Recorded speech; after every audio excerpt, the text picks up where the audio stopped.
السلام علیکم دوستو، آج کی ویڈیو میں جو حدیث میں آپ لوگ کے سامنے بیان کرنے جا رہا ہوں، اسے سننے اور دیکھنے میں ہم سب کی کامیابی ہے۔ نحمدہ و نصلی علی رسولہ الکریم، اما بعد فاعوذ باللہ من الشیطان الرجیم، بسم اللہ الرحمن الرحیم۔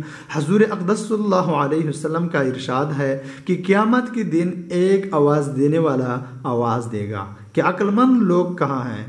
لوگ پوچھیں گے کہ عقل مند سے کون مراد ہے؟ جواب ملے گا وہ لوگ جو اللہ کا ذکر کرتے تھے کھڑے اور بیٹھے اور لیٹے ہوئے، یعنی ہر حال میں اللہ کا ذکر کرتے رہتے تھے اور آسمانوں اور زمینوں کے پیدا ہونے میں غور کرتے تھے اور کہتے تھے کہ یا اللہ، آپ نے یہ سب بے فائدے تو پیدا کیا ہی نہیں، ہم آپ کی تسبیح کرتے ہیں، آپ ہم کو جہنم کے عذاب سے بچائیں۔ اس کے بعد ان لوگوں کے لیے ایک جھنڈا بنایا جائے گا جس کے پیچھے یہ سب جائیں گے اور ان سے کہا جائے گا کہ ہمیشہ کے لیے جنت میں داخل ہو جاؤ۔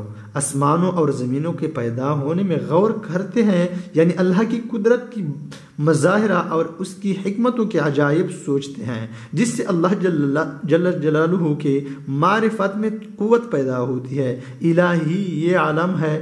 گلزار تیرا ابن ابی دنیا نے ایک مرسل روایت نقل کی ہے کہ نبی اکرم صلی اللہ علیہ وسلم ایک مرتبہ صحابہ رضی اللہ تعالیٰ عنہ کی ایک جماعت کے پاس تشریف لے گئے جو چپ چاپ بیٹھے تھے۔ حضور صلی اللہ علیہ وسلم نے ارشاد فرمایا، کیا بات ہے، کس سوچ میں بیٹھے ہو؟